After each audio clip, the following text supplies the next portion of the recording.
ಸತ್ಕರಿಸಿರುವ ಎಲ್ಲ ಗಣ್ಯರಿಗೂ ನನ್ನವರೇ ಆದಂಥ ತಮ್ಮೆಲ್ಲರಿಗೂ ನಿಮ್ಮ ಜಯಂತಿ ವಂದನೆಗಳು.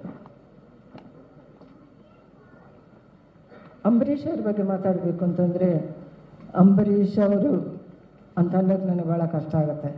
ಅವನೇ ಇವನು ಅಂದ್ಬಿಡ್ತೀನಿ. ಯಾಕೆಂದರೆ ನಮ್ಮದು 35-40 ವರ್ಷಗಳ ಒಂದು ಪರಿಚಯ, ಸ್ನೇಹ. ಅವನು ನಮ್ಮ ಕುಟುಂಬದಲ್ಲಿ ಒಬ್ಬನಾಗಿದ್ದ. ನಮ್ಮ ತಾಯಿಗೆ ಅವನ ಕಂಡ್ರೆ ಭಾಳ ಇಷ್ಟ. ನನ್ನ ತಮ್ಮ ಅಂತ ತುಂಬಾ ಹಚ್ಕೊಂಡಿದ್ರು. ಹಾಗಾಗಿ ನಾನು ಚಿಕ್ಕವಳಿದ್ದಾಗ ಅವನು ಅಂಬಿಮಮ್ಮ ಅಂತ ಅಂದ್ಬಿಟ್ಟು ಅವನು ಕರೀತಾ ಇದ್ದೆ. ಏಕೆಂದರೆ ಅವನು ನನಗೆ ಸೋದರ ಮಾವನ ಥರ.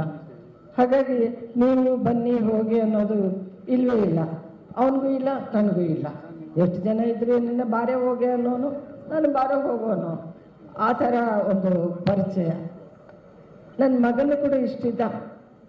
ಅವನೊಂದ್ಸಲ ಡಬ್ಬಿಂಗ್ ಕರ್ಕೊಂಡು ಹೋಗಿದ್ದಾಗ ಅಂಬರೀಷ್ ಅವರು ಬೈಸನ್ ಜೊತೆಲೂ ಒಂದು ಫೈಟ್ ಇತ್ತು. ಅದೊಂದು ಸ್ವಲ್ಪ ತುಕಡ ತೋರಿಸಿದ್ರು.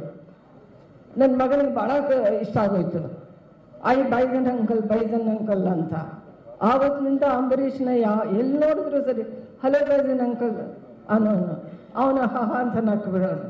ಅವನು ಎಲ್ಲಿ ಶೂಟಿಂಗ್ ಇದ್ರೂ ಬಂದು ಆ ಚಿಕ್ಕ ಮಗುನ ಭುಜಕ್ಕೆ ಹಾಕ್ಕೊಂಡು, ಬೆನ್ನಿಗೆ ಹಾಕ್ಕೊಂಡು ಮೈಸೂರಿಗೆ ಕರ್ಕೊಂಡು ಹೋಗಿ ಸುತ್ತಾಡಿಸ್ಕೊಂಡು ಐಸ್ ಕ್ರೀಮ್ ತಿನ್ನಿಸ್ಕೊಂಡು ಕರ್ಕೊಂಡ್ಬಂದು ಬಿಟ್ಬಿಟ್ಟು ಅವನು ಹೊರಟೋಗೋನು. ಈ ಥರ ಒಂದು ಕುಟುಂಬದ ಪರಿಚಯ ಅವನು. ಯಾಕಪ್ಪ ನನಗೆ ಹೇಳೋಕ್ಕೆ ಒಂಥರ ಸಂಕಟ ಆಗುತ್ತೆ. ಏನು ಅವಸರನೋ, ಯಾರಿಗೆ ಅವಸರನೋ ಏನೋ ಗೊತ್ತಿಲ್ಲ. ಅವನು ನಮ್ಮನ್ನೆಲ್ಲ ಬಿಟ್ಟು ಆಗಲಿದ್ದಾನೆ. ಅವನು ಅಗಲಿರ್ಬೋದು, ಆದರೆ ಅವನ ನೆನಪು, ಅವನ ರೂಪ, ಅವನ ಇದು ಎಲ್ಲ ಮನಸ್ಸಲ್ಲಿ ಬರೀ ನನ್ನ ಮನಸ್ಸಲ್ಲ, ಎಲ್ಲರ ಮನಸ್ಸಲ್ಲೂ ಕೂಡ ತುಂಬಿ ತುಳುಕಾಡ್ತಾ ಇದೆ. ಹಾಗಾಗಿ ಅವನು ಅಂದರೆ ಪೂರ್ವ ಜನ್ಮದ ಸುಕೃತಾನೋ ಇಲ್ಲ ಈ ಜನ್ಮದಲ್ಲಿ ಅವನು ಮಾಡಿದ ಪುಣ್ಯನೋ ನನಗೆ ಗೊತ್ತಿಲ್ಲ.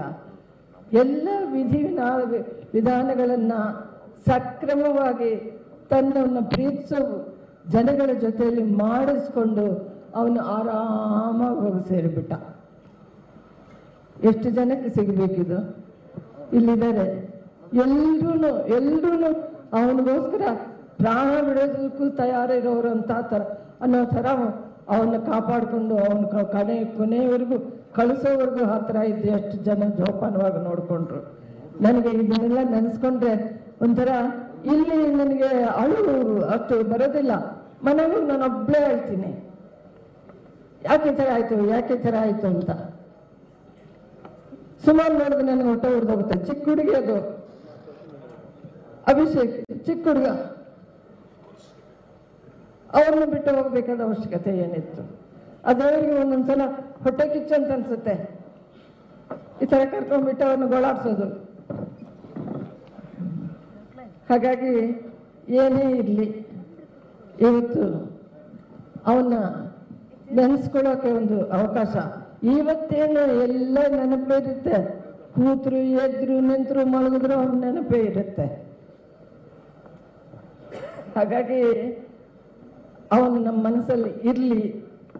ತಾವೆಲ್ಲರೂ ಕೂಡ ಆ ಕುಟುಂಬದವರಿಗೆ, ಆ ಸುಮಲತಾ, ಅಭಿಷೇಕ್ ಅವರಿಗೆ ಒಳ್ಳೆಯ ಆಶೀರ್ವಾದ ಮಾಡಿ ಚೆನ್ನಾಗಿ ಬೆಳೀಲಿ, ಚೆನ್ನಾಗಿರಲಿ ಅಂತ ನಿಮ್ಮೆಲ್ಲರ ಆಶೀರ್ವಾದನೂ ಅವರ ತಲೆ ಮೇಲೆ ಇರಲಿ ಅಂತ ನಾನು ತಮ್ಮಲ್ಲಿ ಬೇಡ್ಕೋತಾ ಇದ್ದೀನಿ. ಹಾಗೆ ಅಂಬರೀಷ್ ನನಗೆ ಅವನು ಹೋಗ್ತಾ ಇದ್ರೆ ಕರಿಬೇಕು ಅಂತ ಮಲಗಿದಾನೆ. ಅಲ್ಲಿ ಏನೋ ಅಂತಾರೆ, ಮಲಗಿದ ಮೇಲೆ ಏನೇನೋ ಅಂತಾರೆ. ನನಗದು ಇಷ್ಟ ಆಗೋದಿಲ್ಲ. ಅವನು ಎಬ್ಸಿ ಯಾಕಿಷ್ಟು, ಸುಮನ್ ಕೂಡ ಕೇಳಿದೆ, ಇಷ್ಟೊತ್ತು ಯಾಕೆ ಮಲಗಿದ್ದಾನೆ ಅವನು ಎಬ್ಸು ಅಂತ. ಯಾಕಂದ್ರೆ ನಾನು ಬೆಳಗಾಗೋದೆ 12 ಗಂಟೆಗೆ.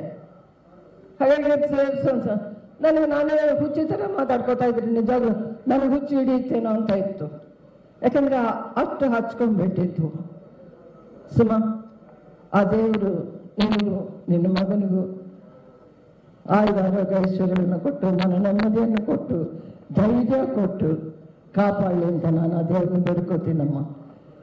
ನೀವು ಚೆನ್ನಾಗಿರಬೇಕು, ಆರೋಗ್ಯದ ಕಡೆ ಗಮನ ಕೊಡಿ. ತಮ್ಮೆಲ್ರಿಗೂ ಕೂಡ ನಾನೊಂದು ಮಾತು ಹೇಳೋದು, ಎಲ್ರಿಗೂ ಇಲ್ಲಿರೋ ಎಲ್ರಿಗೂ ಆರೋಗ್ಯದ ಕಡೆ ಗಮನ ಕೊಡಿ. ದಯವಿಟ್ಟು ಆರೋಗ್ಯದ ಕಡೆ ಗಮನ ಕೊಡಿ, ನೆಗ್ಲೆಕ್ಟ್ ಮಾಡಬೇಡಿ. ಅಯ್ಯೋ ಪರವಾಗಿಲ್ಲ, ಬೆಳಗ್ಗೆ ಅದಕ್ಕೇಂದ್ರ ಒಂದು ಅರ್ಧ ಗಂಟೆ ಒಂದು ನಾನು ಅಂಬಿಗೆ ಹೇಳ್ತಾ ಇದ್ದೆ, ಬಾರು ನಾನು ವಾಕಿಂಗ್ ಕರ್ಕೊಂಡು ಹೋಗ್ತೀನಿ ಅಂತ. ಆ ಸುತ್ತ ಇರೋರಿಗೆ ಹೇಳೋನು, ನನ್ನ ವಾಕಿಂಗ್ ಬರ್ತಾ ಇಲ್ವೇನೋ, ನಾವೆಲ್ಲ ಹೋಗ್ತಾ ಇಲ್ವೇನೋ ಅಂತ ಅನ್ನೋನು.